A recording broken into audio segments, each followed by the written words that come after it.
In the bitter spring of 1805, under a sky the color of boiled ash, the Townsend family lowered a pine box into the thawed dirt behind their farmhouse. The town doctor signed the death record in silence, calling it a tragic fall from the hayloft.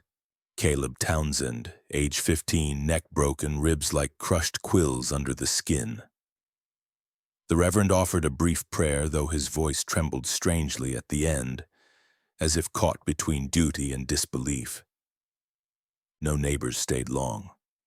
The Townsends had always been polite but distant, a family of heavy shutters and quick glances, of thick curtains even in the daylight. Yet grief cloaked them now in a way that was too clean, too practiced. Martha Townsend didn't weep. Jacob Townsend, the father, didn't speak. The younger siblings stood still, watching the dirt fall with the focus of something memorized. By dusk, the grave was leveled smooth the same way a kitchen table is wiped after supper. No flowers, no cross, just the packed earth still warm from the sun. 2 nights later, a child screamed outside the bakery near the town square. That same child would not speak again for 3 days. What they had seen, as confirmed later by 2 men walking home from the tavern, was a boy standing by the water trough with no shoes, no coat, and no breath forming in the cold air. His skin had turned a bluish white like skimmed milk. He did not answer when called. He simply turned and walked toward the woods, barefoot through frost-bitten leaves, his mouth slightly open but producing no sound. The boy was Caleb, and he was no longer dead. The Townsends offered no explanation. When asked, Martha said Caleb had wandered home after being lost and confused, likely concussed and buried alive in error. The doctor who had signed the death record retired the next day and refused visitors. The grave was never reopened. Rumors filled the vacuum left by silence. Some whispered it had been a case of mistaken identity, that it was another boy buried. Others said it was grief that made the family pretend nothing had happened. That denial was their only way through. But the grocer's wife said she had seen Caleb from her attic window. Said he stood in the field at night staring at the barn with his arms stiff and unmoving, even in the wind. Said that when lightning struck during one storm, she saw his mouth wide open toward the sky, as if drinking the rain. Caleb never spoke. He did not eat, but he did sit at the family table. His skin never flushed in the cold, nor did his eyes ever blink when lantern light passed them. His siblings began to act oddly. No more laughter, no noise when they played. They avoided school.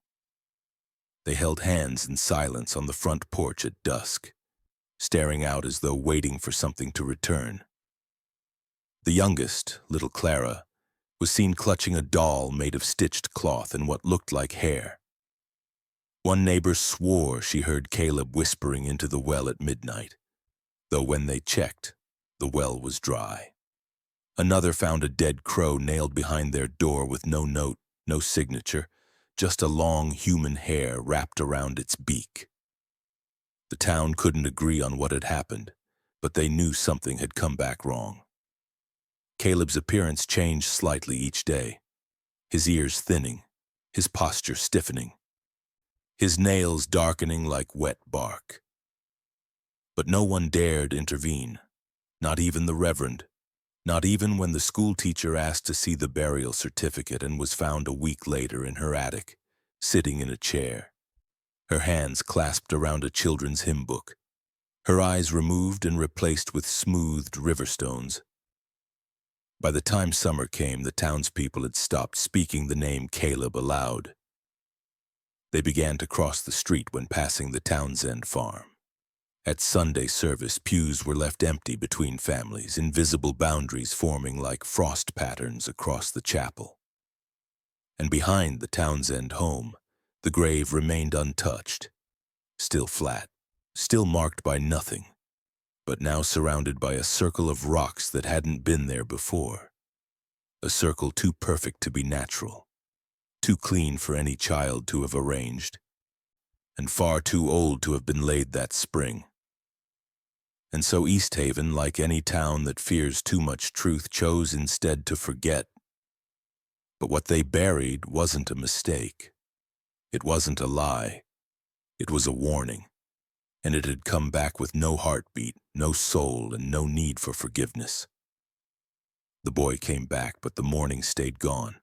No tears ever fell from Martha Townsend's eyes. No candle burned in her window. No bell tolled for the miracle or the sin. Instead, life at the Townsend farm fell into a hollow stillness that was deeper than grief. It was more like withdrawal, a retreat into some private pact of silence. The windows remained shuttered even on warm spring days when lilac blooms brushed against the panes. The chimney puffed smoke, but never the scent of food. The porch creaked at night, but no one ever answered the door. The siblings were removed from school by written note, unsigned. When the teacher came to inquire, she found the door ajar and the hallway lined with tiny jars, each containing something unrecognizable. Twists of white threads floating in clear fluid, tiny cloth-wrapped bundles stitched in a child's hand, and what looked like dried tears suspended in beeswax. She never returned. Something had begun to rot beneath the porch. It started with the flies, slow, heavy things that moved like they had memories. Then came the smell, faint at first, like overripe pears, but it grew, day by day, until even the wind seemed to carry it with intention. The neighbors whispered that it was an animal, maybe a trapped raccoon, but no one checked. They watched the house from a distance, counting the shadows that moved across drawn curtains, wondering why Caleb now stood so often in the upper window. Motionless, arms always at his sides, mouth slightly parted like a cracked jar. They noticed the other children mimicked his posture now, standing together in the field, unblinking, tracing patterns in the dirt with sticks. They never spoke, not to each other, not to anyone, as though some word had been planted in their mouths and it grew there, feeding on every other thought until only silence remained. Inside the church, people began to murmur. Rumors grew teeth. One woman claimed she saw Martha burying something small near the well. Another said she caught the scent of burning herbs, strange ones, bitter and oily, coming from the Townsend chimney long past midnight. But Reverend Giles told them to hold their tongues. He stood before the congregation with an expression made of stone and something older. He said, "That family is not ours to question." He said it twice, once with pity, the second time with something closer to fear. But fear, like mold, spreads in quiet. The blacksmith's wife, Elise, confessed to seeing Caleb walk barefoot in the cemetery at dawn. She followed him once, careful not to disturb. She swore his feet left no prints in the dew, and when he reached the graves, he knelt, not to pray, but to press his ear to the headstones as if listening for some instruction. When he rose, he drew a line across each name in the family Bible, slowly, using what looked like a bone needle dipped in ash. Elise would not speak of what he did after that, not even to her husband. She began muttering to herself and baking bread in the shape of eyes, hiding them in cabinets behind furniture under the bed. The rot beneath the Townsend porch finally brought the sheriff, but he stood for only a minute on the edge of the yard before turning back, saying nothing. A week later, his own wife reported him sleepwalking into the woods and carving a circle into a tree trunk with his wedding ring. No charges were brought, no questions asked. No one wanted to knock on that door again. Inside that house, something ancient had been invited, not with chanting or blood, but with grief that refused to bend, a grief so still it became ritual. The Townsends had not accepted Caleb's return. They had prepared for it. They had closed their lives like a prayer book with the wrong verses underlined, and as days turned to weeks, the children's faces grew thinner, more symmetrical, less human. The house no longer felt like it contained a family. It felt like it contained a system, something orderly, methodical, breathing not with lungs but with rules. And the town, powerless in its passivity, became part of the ritual too. Because even fear can become tradition. Even silence can be rehearsed. And behind those walls, mourning hadn't disappeared. It had evolved. It had made a home. The first snowfall in East Haven came early that year, falling soft and slow across roofs that already felt too quiet. But when Sunday came, the church bell did not ring. People gathered in their coats and hats, waiting outside the chapel with unease, their breaths rising like faint ghosts. No one spoke. When Reverend Giles finally opened the door, he did not explain. He only gestured them inside, eyes heavy with something unsaid. Later that afternoon, two boys dared each other to climb the belfry and see why it had gone silent. They did not make it to the top. Halfway up the narrow ladder, they turned back, faces pale, the younger one retching into the snow. They said the rope was wrapped in something that shouldn't be there, something wrong. When the older boy's father went to see for himself, he found the pull rope tangled with a string of tiny white teeth, each one punctured and threaded, forming a crude necklace that swung gently in the cold breeze. They were children's teeth, baby teeth, some blood-specked, others blackened at the root, all smoothed with unnatural care. The bell did not ring again that winter. That same week, Annabeth Klein, the town's only midwife, delivered a stillborn girl in a farmhouse at the edge of the woods. It should have been just another tragedy, one of those quiet heartbreaks that vanished into snow and silence. But when she wrapped the baby in cloth and leaned to offer comfort, she caught the mother whispering something strange into the child's ear. It wasn't crying or praying. It was a recitation. A string of soft words, too steady, too rehearsed, like a verse repeated through generations. Annabeth asked where the woman had heard such things. The mother only stared blankly as if waking from a dream. Annabeth tried to press further, but the woman began to hum. Not a lullaby, but something that pulsed like breath held too long. The baby, though dead, had not cooled. Annabeth didn't speak of it at first. Not until she returned to her cottage that night and found a small bundle waiting on her doorstep. Wrapped in butcher's paper tied with animal sinew, it held a doll made of corn husk and twine. The doll's mouth was stitched shut, its hands were cut off and placed beside it like offerings. And beneath the doll lay a single strip of calfskin parchment, inscribed with symbols she had seen only once before, burned into the doorframe of the Townsend barn after Caleb's return. In the weeks that followed, more births turned strange. Infants were stillborn or sickly, but the mothers all insisted on keeping them close, sleeping with them, feeding them nothing, humming to them night and day. Some babies remained warm well past natural death. One child's fingernails continued to grow. Another was seen blinking days after being wrapped for burial. Annabeth tried to intervene. She begged the Reverend to speak out, but he only lowered his gaze and muttered that some grief was too sacred to disturb. When she went to the Townsends herself, she found a sheet nailed across their door, covered in hundreds of tiny red dots like finger pricks. Caleb stood behind the upstairs window, holding a jar to the glass. Inside, something floated, a wasp with human teeth, and still the bell remained silent. Without its chime, Sunday service became colder, more mechanical. People showed up late or not at all. Children stopped speaking aloud.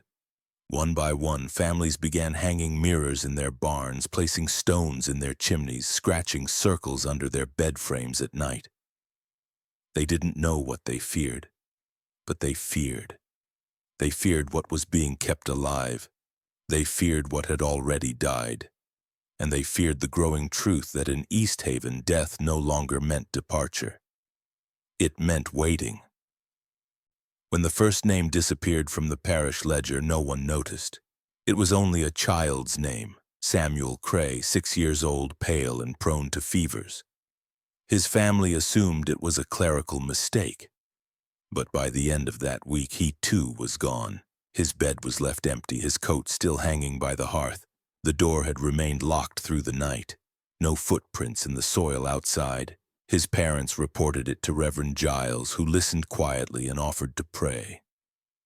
When they asked to see the ledger, he hesitated, then brought it out. There was no Samuel Cray written anywhere. Not in births, not in baptisms, not in the confirmation register.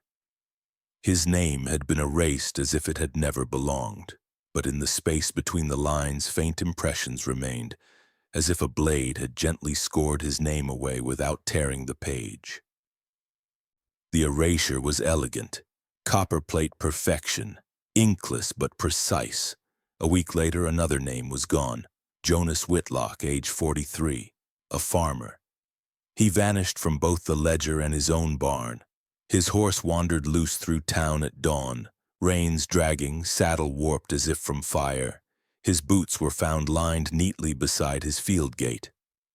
When Reverend Giles flipped open the record book, Jonas's entire family history, birth, marriage, land grant, was missing, as if time had swallowed him with a mouth too soft to leave bruises. This time the Reverend locked the ledger in his drawer and kept the key on a cord around his neck. But that didn't stop the changes. The erase didn't stay gone, not for long. Within a month, both Samuel and Jonas returned. They reappeared quietly, each at night, each alone, as if stepping out from behind some curtain no one else could see. Samuel was found sitting on the church steps, lips blue and fingers blackened as if from frostbite, even though the snow had long melted. Jonas was seen plowing his field before dawn, movements mechanical, his mouth open but silent, head twitching every third step like a metronome. When spoken to, they answered in soft, flat tones. Their eyes were glassy, their words are hollow. They didn't recall the days they were gone. They didn't seem to recall anything at all. Others began to vanish and the pattern deepened. Always one at a time, always with names delicately erased from the records. Never torn, never stained, only removed, as if the ledger itself had been rewritten with care. The town began keeping private lists, hidden ones, noting dates and disappearances on scraps of cloth pinned behind dressers or sewn into coat linings. But even those lists began to vanish. Some awoke to find the ink faded. Others found them replaced with strange drawings, circles, spines, eyes with no pupils. More than one house caught fire from candles left burning under beds as if someone had gone searching beneath them in the night. One woman, Irene Thatcher, returned after her absence with her hair completely white. She stared at her own husband like he was a painting of someone she once loved.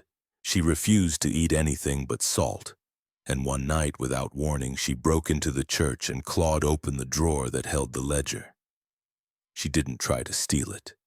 She tried to write her name back in, over and over. Her fingernails bloodied the pages as she scraped the letters, not with a pen but with a sliver of glass. She screamed not in words but in a sound that felt older than language. She was taken home and never spoke again. The town grew quieter. Children no longer played outside. Meals were eaten in silence. Doors were locked, not with keys, but with talismans, old dolls, dried herbs, bits of bone left on thresholds. The Reverend began to wither, his sermons growing shorter, his hands trembling more with each Sunday. The ledger remained locked, but the names continued to vanish, like a ritual being carried out by hands that no longer needed ink. People started leaving their own names around the house, written in chalk, scratched into furniture, embroidered into pillowcases. Not for memory, but for defense, as if keeping the name close might keep the self from being rewritten. And beneath it all, a deeper fear bloomed, one no one dared speak, that these returns weren't resurrection, that what came back wearing the face of a loved one wasn't a person at all. and that somewhere in East Haven someone was curating absence with the precision of a surgeon, replacing lives not with death, but with imitation. 9-year-old Ellis Barker returned just before the frost set in, barefoot, eyes unfocused, lips dark as plum skin. His mother fainted when she saw him standing on the porch in his Sunday clothes, the same ones he'd vanished in 5 weeks earlier. He didn't knock. He simply stood, still as cut wood, and when the door creaked open, he walked in and sat at the table like he'd never left. But the boy who had once sung to himself during chores and cried when the barn cat went missing now stared straight through his siblings, chewing slowly at air, as if remembering the idea of food rather than needing it. His father insisted they keep it quiet, fearing what the town would whisper. But it wasn't long before they noticed the small, strange signs. He never slept. His fingernails didn't grow. And in the dark, if you pressed close enough, you could hear something faint moving under his ribs, not a heartbeat. Something slower. 2 days later, Ellis collapsed in the yard. He had been eating a piece of honeycomb brought by a neighbor in a failed attempt to show warmth. It lodged in his throat, and his mother screamed as she tried to clear it with her fingers. But his body did not react like a living child's. There was no gasp, no panic. His face barely changed. He fell silently like a doll tipping over. By the time they laid him on the table, his body had gone cold, not with the limpness of death, but with the stiffness of something left too long in the cellar. Reverend Giles was summoned but did not arrive. Instead, Dr. Nathaniel Wessel came through the back door of the house after nightfall, carrying his bag and a look that said he had already decided to lie. Dr. Wessel had seen too much that year. Too many quiet children returning. Too many parents pretending they didn't notice the changes. The blank eyes, the flat tones, the quiet erasures. He had begun keeping a private journal hidden beneath the floorboards of his study where he drew diagrams and dated symptoms no one else would name. And now he stood over Ellis Barker, scalpel trembling in gloved hands, a lantern hung low to avoid shadows. The parents were sent to bed. He told them it was just formality. He told them he needed a moment alone to offer a prayer. Then he began. The first incision revealed something that turned his blood cold. The boy's skin peeled not like human flesh, but like parchment. Beneath it was stitching, not from injury, not from surgery. The veins had been sewn back into place, delicate threads passed through flesh with impossible steadiness. They weren't healing wounds. They were reconstructions. Fabrications. The blood vessels didn't carry blood. They were hollow. Empty tunnels that had once meant something else. The heart, when exposed, was smaller than it should have been and wrapped tightly in linen that bore no writing, but smelled faintly of iron and lavender root. The lungs had collapsed inward like dried leaves, and when he touched them, they cracked. There was no fluid, no blood. The organs were dry, brittle, embalmed from the inside. The stomach held no food, only a small object wrapped in thread. When unwrapped, it revealed a tooth, too large for the child's mouth, blackened at the root and carved faintly with markings so small he had to squint to read them. He didn't know what language it was. Perhaps it wasn't language at all. He stitched the boy back up as best he could, not out of respect, but out of fear. Something about exposing what lay inside felt like a transgression, like interrupting a ritual mid-verse. He told the parents the boy had choked, that there was nothing more to know. But that night Dr. Wessel did not sleep. He burned the gloves. He buried the scalpel. And then he returned to his journal, writing only a single line before locking it away again. They are not returning as they were. They are being built. And in that word, built, he felt the slow crawl of realization form behind his eyes. This was not resurrection. It was a replication. And whoever was behind it wasn't reviving the dead. They were reassembling them with pieces, not out of love, not out of science, but out of some deeper, colder need. Ellis Barker had only been back in East Haven for 11 days before he died again. His mother said he'd been eating honeycomb when it happened, a piece gifted by a neighbor who hadn't known better. One moment he was chewing in silence like he always did now, teeth working slow and dull as if the act was rehearsed. The next, he froze mid-bite.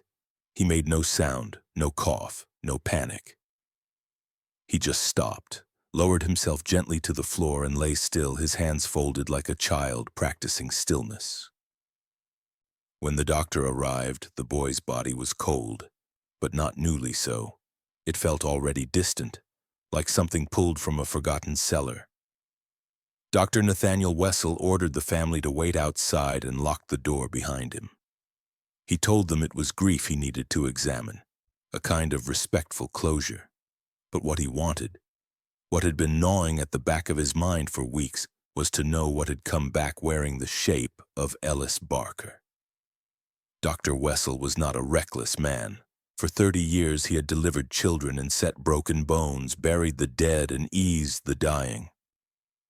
He had buried his own son during the fever of '99 and never once believed in ghosts. But something had changed in East Haven. It was not hysteria. It was not grief. It was precision. Repetition. A pattern that sharpened each week like a blade slowly ground on ritual. So he cut, steady hands slicing through the pallid flesh of the boy's chest with practiced care, expecting to find what he knew of anatomy. But what he found instead just beneath the skin turned his stomach cold. The first thing he noticed was the lack of blood. The scalpel moved cleanly through skin and muscle, but nothing followed it. No swelling, no pooling, not even the slow trickle of veins releasing. Beneath the surface, the child's organs were all present, but they were not alive. They were not even recent. The heart was dry, its walls stiff like aged leather. The lungs were brittle and folded in on themselves with no moisture left to them. The stomach, when opened, revealed no food, no bile, only a bundle of hair wrapped tightly around a smooth, wax-sealed stone etched with faint markings. The stone smelled faintly of iron and rosemary, and the hair had clearly been stitched into a braid with fingers too small to belong to any adult. But it was the skin that changed everything. As Dr. Wessel peeled back a portion of the chest cavity, he noticed a fine threadwork running beneath the surface, a lattice of delicate stitching mapping out the boy's veins. It wasn't surgical. It was symbolic. The veins had been reinforced, not for healing but for structure, as if someone had rethreaded the boy from the inside out, using his blood pathways like lines on a map, as though they needed to be traced, not repaired. The hands had similar marks. Tiny needle pricks at the joints. The fingertips had been packed with something grainy, possibly salt, as if they needed to be preserved. The eyes, when lifted gently from their sockets, showed ink along the underside, black circles drawn onto the muscle burned in by something more precise than fire. It was not medicine. It was not ritual in any church sense. It was replicated with the calm cruelty of someone trying to learn how to rebuild a human body from memory, but without a soul to guide the shape. The boy had not been resurrected. He had been reassembled, reintroduced, reinserted into the world like a replacement part for a broken family machine. Dr. Wessel stitched the body shut with trembling fingers. He burned the paper he'd written notes on. He left the home without speaking. To the mother, he said the boy had suffocated. He used the word tragedy once, then again, quieter. But when he got home, he opened his journal, and he did not write about Ellis. He wrote a single sentence and underlined it 3 times. Someone is learning to reverse death, not through science or faith, but through imitation. And then he drew a picture, a vein crossed with thread, a heart wrapped in hair and a boy's empty face. That night he did not sleep. That night he buried the scalpel, but not deep enough. Because the ground in East Haven was starting to give back what had once been taken. And now it was learning how to keep what it returned. It was Clara Hoskins, the blind widow who lived nearest the Townsend farm, who first spoke of the hollow beneath the orchard.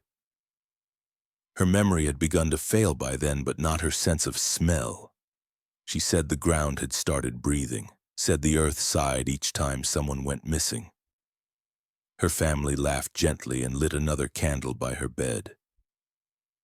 But two boys from the edge of town, sent to steal apples for a dare, found the pit just before the first frost. It was sunken behind the trees, concealed by bramble and rotted fencing, a perfect oval as wide as a room, the soil around it disturbed in strange patterns. Circles, pairs of lines like ribs, slanted crosses scraped shallow into the dirt. One boy leaned too close and the ground beneath him caved. He didn't fall far, but what he saw would change the town forever. The first bones they found were human, small ones not yet fully fused, child-sized femurs laid gently on woven mats, not dumped or scattered but arranged like relics. Some were wrapped in thin cloth soaked in wax, others bundled together with animal sinew. But beneath them were things that did not belong to anybody. Skulls fused with horn structures, soft as clay but hardened around the brow, jawbones misshapen by design, wide enough to unhinge twice, spines that curled like snakes, too long for any human frame. Someone, or something, had been shaping these remains with intention, as if testing limits, assembling not bodies but blueprints. As if learning what bones could bear when mixed, stretched, and layered. One skull had human eye sockets but no nasal cavity. Instead, two small holes beneath the jaw led directly to the inner cranium, as though breath had been rerouted. The ribs beside it were marked with runes, not written but carved through repeated pressure. Small indentations like teeth had nibbled symbols into them over time. And inside a canvas satchel buried with the remains, they found a set of tools. Not surgical, ritualistic. Hooks fashioned from fish bones, blades honed from flat river stones, and a strange wooden clamp designed to hold something the width of a child's throat. At the far end of the pit, under a layer of moss and soot, lay dozens of linen bundles, each the size of a child's torso. They were bound in twine and hair, tied so tight the fabric had sunken around the forms inside.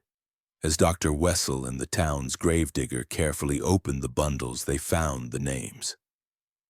Every child who had gone missing in the last year was accounted for, not in body but in item. A shoe, a braid, a milk tooth, a fingernail still stained with ink. Each item paired with medical notes written in precise script, notes that mirrored his own journal. But these notes had something he never dared include: corrections. Someone had been adjusting the bodies, not improving them, but making them more suitable, less human, more capable. They were learning through repetition. What chilled Wessel most was the clothing found folded nearby. Garments too clean, too new. A set of shoes belonging to the Reverend's daughter, missing only a week. A winter shawl worn by Ellis Barker's sister, who'd vanished just that morning. They did not decay. They were waiting. As if the process had already begun elsewhere, as if the pit was only one station in a system stretching beneath the entire town. In the center of the pit stood a low stone structure, more of an altar than a marker, carved with a single word repeated over and over in varied scripts. Retaken. Some of the letters had been drawn backward, some upside down. But the meaning was clear. Whatever was feeding on these children wasn't simply destroying them. It was rebuilding them, taking what made them themselves and rearranging it to serve something colder, something orderly, something void of choice. When the townspeople tried to fill in the pit, the soil rejected their effort. Tools broke, shovels bent. On the third day, the hole reopened itself overnight, wider now, its edges smooth like something had breathed heat along the rim. After that, they stopped trying. They built a fence around it, nailed shut the orchard gate, and told their children it was cursed. But no one moved away. No one asked questions. Because deep down, they understood the truth. This wasn't just a place of burial. It was a workshop, and something was still working. By the time the town gathered at the edge of the orchard, Caleb Townsend was no longer a boy. He stood with limbs too long for his frame, skin tight over bones that moved not with grace but with eerie precision.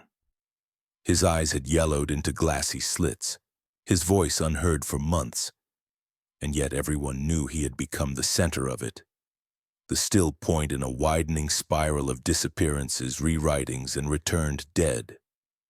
The whispers had grown teeth, too many children gone, too many returned wrong, too many pieces buried in places they never should have been.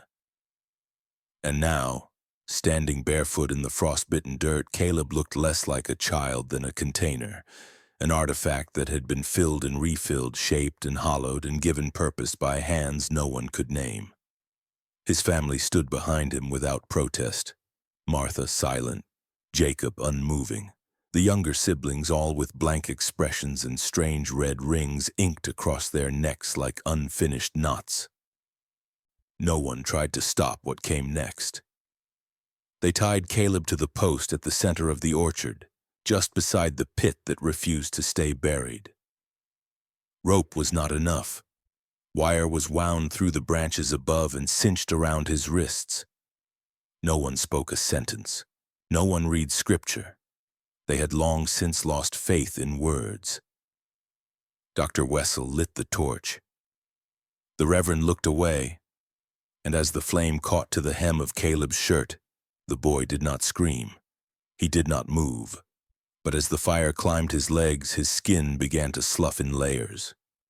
Not burn, peel. And from beneath each layer, a new face emerged. The first was a young woman's, mouth wide in a silent wail, lips torn as if sewn shut too long. The second, a boy no older than 7, his cheeks still flushed with the warmth of a memory.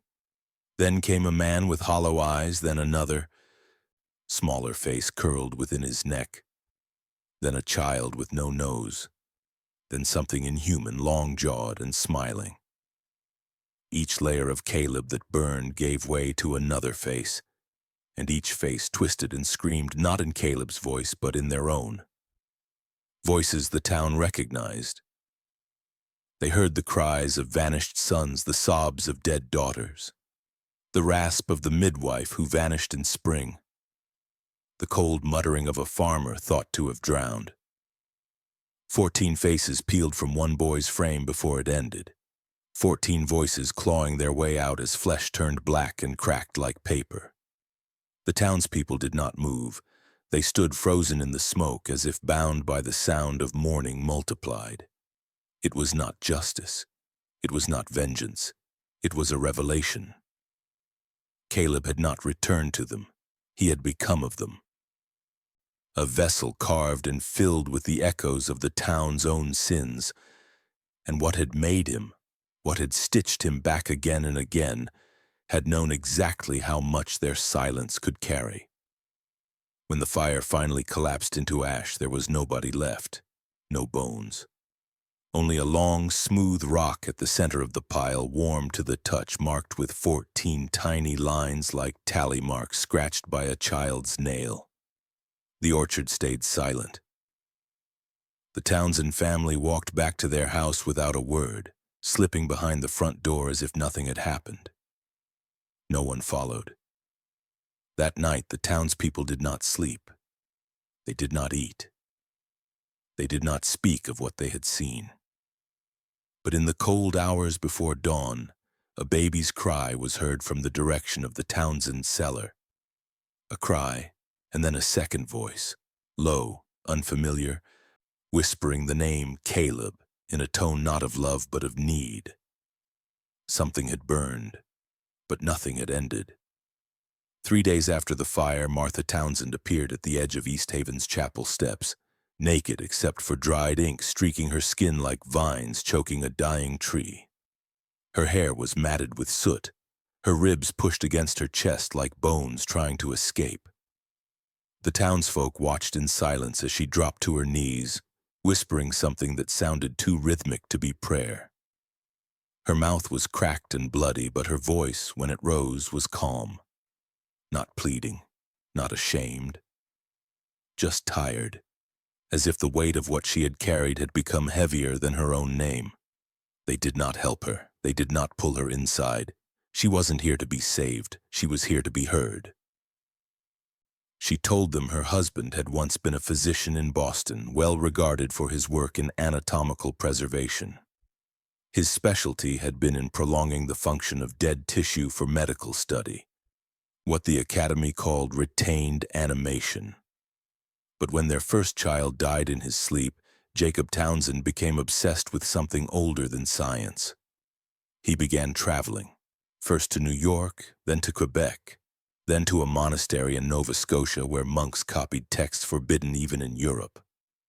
When he returned to Vermont, he brought with him something she called the black-lead ledger, a book of symbols and measurements, not spells, but ratios. Rituals based on balance, symmetry, and substitution, not resurrection, rewriting. Martha said the process was never meant to bring back the dead. It was meant to redirect death, to transfer its mark.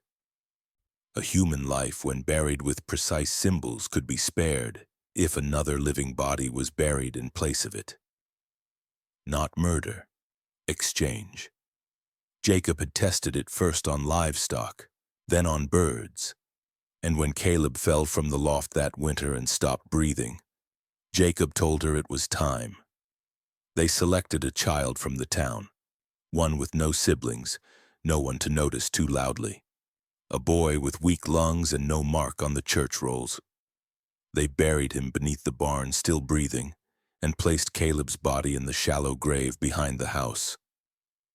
The next day, Caleb returned, quiet but alive, but it did not stop there. Martha confessed that Jacob's theory demanded more than one life per reversal. It required continual adjustment. The more times they performed the ritual, the more imperfect the returns became. Caleb came back, but slower, duller. His body decayed in subtle ways, his voice vanished, his dreams bled into waking. And each time another child was taken and replaced, the rules shifted. The symbols no longer responded to ink. They demanded thread, then teeth, then bone. Eventually, they didn't just need a living body, they needed one that remembered being taken, one that carried grief.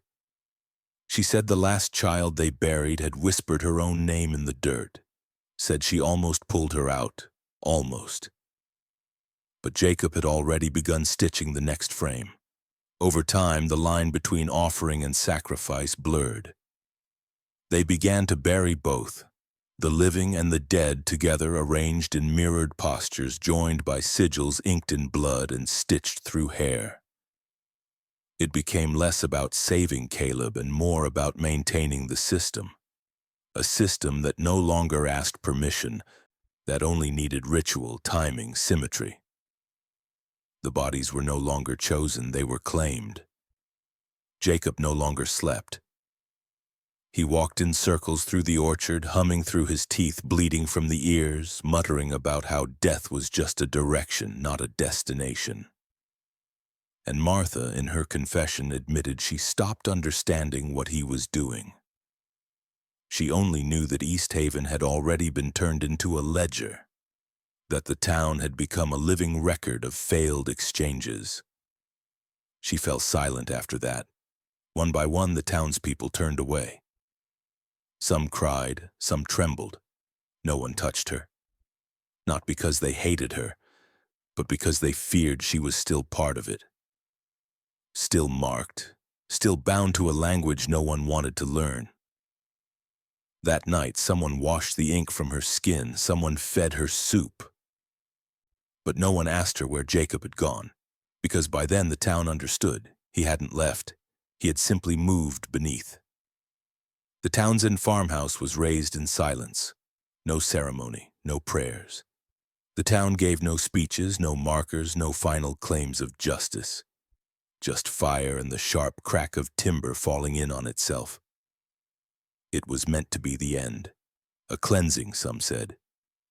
But when the smoke cleared and the ash cooled, the town didn't feel lighter. It felt thinner, as though something essential had been scraped away, leaving behind only the outline of memory. People still avoided the orchard, still heard soft knocks under their floorboards, still dreamed of faces they couldn't name, whispering numbers in candlelight. The town clerk, a young man named Edgar Price, was the first to notice the pattern. Tasked with compiling property rolls for a new land survey, he dug through the oldest census books stored in the chapel crypt. It was meant to be routine: births, deaths, deeds, dates. But what he found was wrong.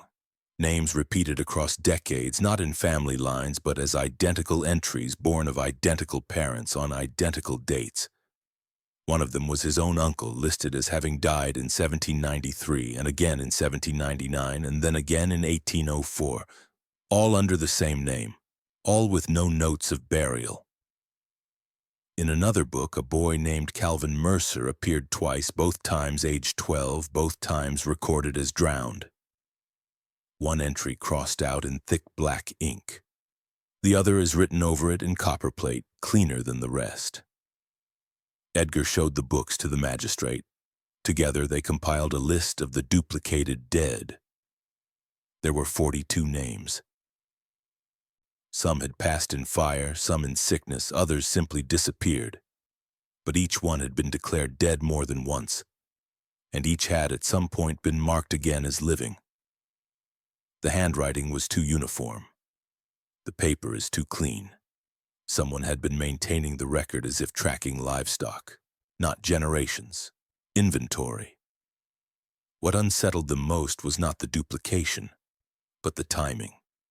Each reappearance followed a Townsend death by no more than 2 days. Over and over the same rhythm: someone from the Townsend home would fall ill or go missing.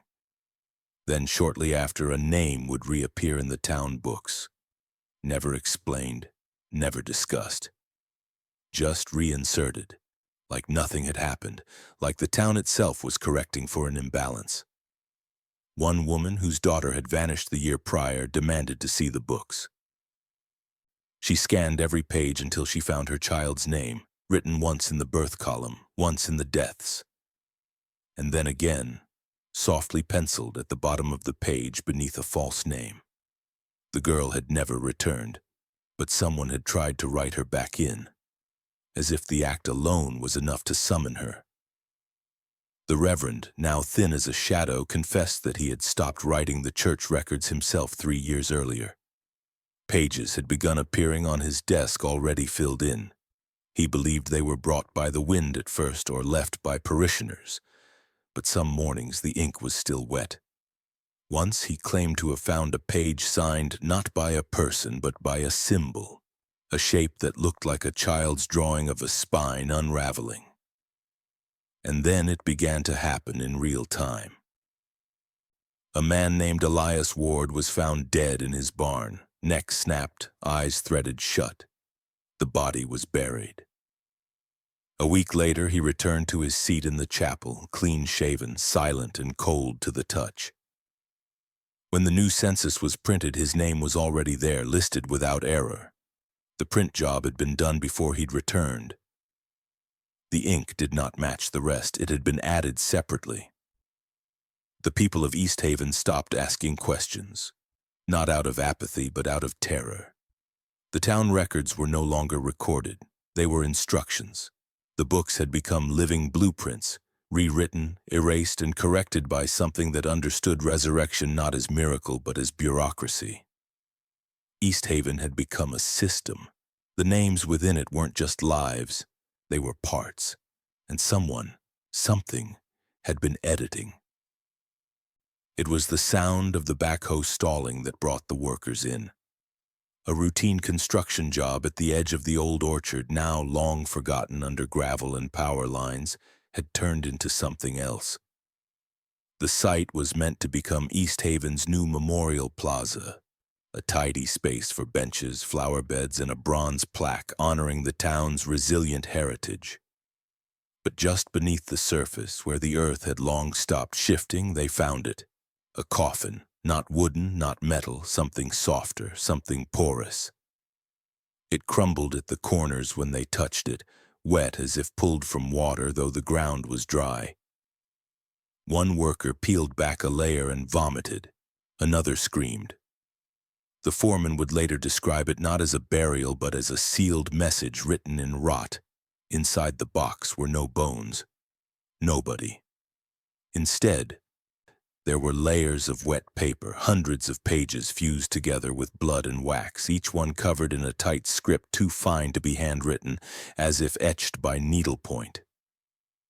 Between the layers were strands of human hair, woven in braids that had no beginning or end, stitched through the margins of the pages like thread through a wound. And at the center, packed in wax, sealed with twine and dried milk, were 27 human eyes. Not scattered, not dumped, but carefully placed in concentric rings, each one pointed outward, as if watching whoever dared open the coffin. Some were still blue, some brown, some green turned cloudy with time, but all were intact, whole, preserved in a way no science could explain without trembling. The discovery shut down the site for 2 weeks. State investigators arrived, along with anthropologists, pathologists, and officials from the Vermont Historical Board.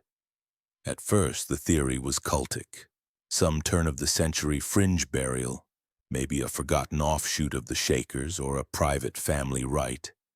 But then came the ink. When lab analysts separated the layers of paper, they found names. Dozens of them.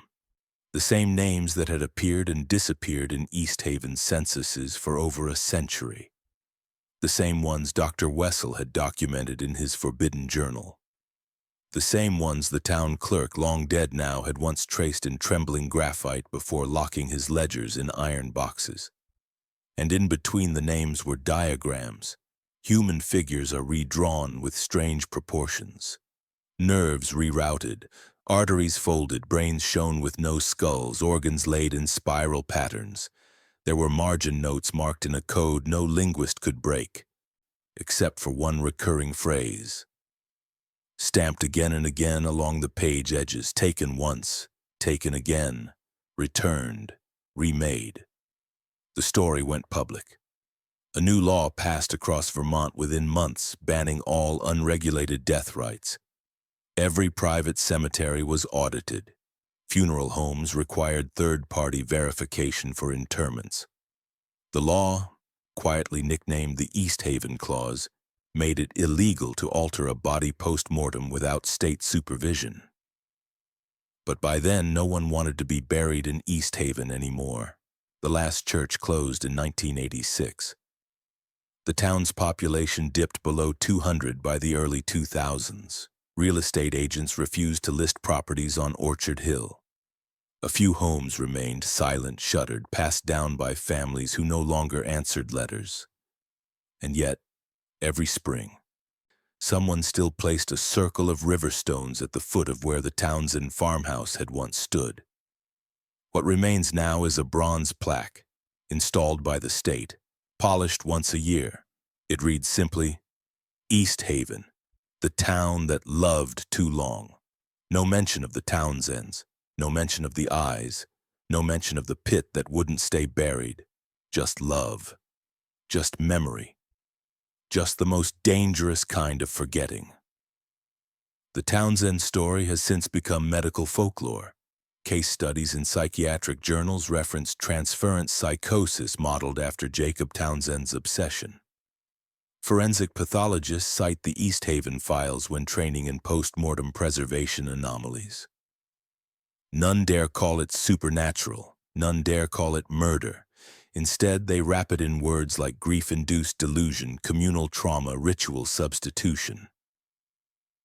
But not one expert can explain the stitching found in the reappeared bodies, or the matching marks across 3 generations of returned children, or why one historian researching the East Haven ledgers vanished in 1994, only to return 3 years later, mute, emaciated, and unable to recognize his own name.